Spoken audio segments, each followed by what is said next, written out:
আপনারা কি জানেন মনোজ সিনেমা হলের অপোজিটে যে আধার অফিসটা ছিল আসানসোলে, সেটা এখন অন্য জায়গায় শিফট হয়ে গেছে।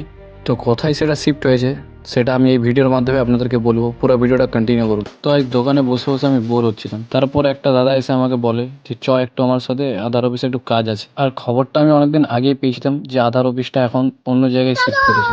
আর আমিও বসে বসে বোর হচ্ছিলাম, তাই দাদার সাথে চলে গেলাম আধার অফিসের দিকে। তো এই ভিডিওটা অবশ্যই আপনার বন্ধু বা ফ্যামিলি রিলেটিভদের শেয়ার করবেন, যারা যারা আধার অফিসে যাদের কাজ আছে, যারা এখনও জানে না যে আধার অফিসটা চেঞ্জ হয়ে গেছে, তাদের জন্য এই ভিডিওটা আমি বানিয়েছি। তো আপনাদেরকে প্রথমে চলে আসতে হবে ভগৎ সিং মোড়। হ্যাঁ, ভগৎ সিং মোড় থেকে আপনাদেরকে যেতে হবে এইচএলজি হসপিটালের দিকে, মানে সেন্ট্রাল মলের দিকে। আর সৃষ্টিনগরের ভিতরে ঢুকেই তো একটু আগে সেন্ট্রাল মল, কম বেশি সবাই জানেন।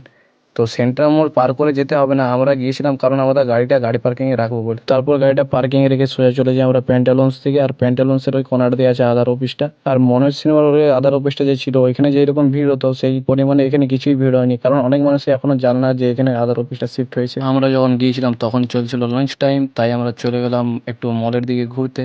তারপর মলে গিয়ে দেখি পুরো ফাঁকা। অফ সিজন সেন্ট্রাল মল পুরো ফাঁকা, মানে খুবই কম মানুষজনের সংখ্যা। কিন্তু ফাঁকাতে ভালো লাগছে না বন্ধুরা, ভিড়ে বেশি ভালো লাগে আমার তো। এখন সে কেমন বোরিং বোরিং টাইপের লাগছে মলটাকে।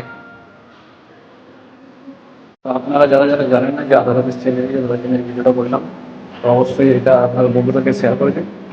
আর তাদেরকেও জানিয়ে দিন যে আধার অফিস চেঞ্জ হয়ে গেছে এখন আসানসোলের। আগে মনে যে ছিল এখন সেটা এখন সেন্টার আমাদের কাছে করে দিয়েছি। তো আজকের ব্লগটা আমি এখানে শেষ করছি। যদি ভালো লাগে লাইক করে ফলো করে দেবেন। এখনকার মতন টাটা।